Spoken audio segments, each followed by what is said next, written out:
Hello guys, nandito kami sa 128 Trey.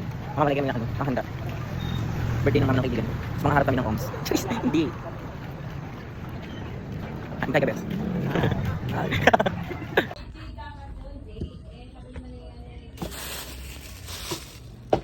Ayun yun.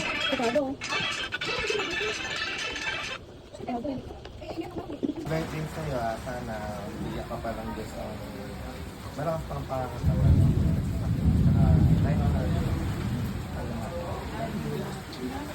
Sa yung anak na nagdaraos o sasapit sa kanyang kapatid.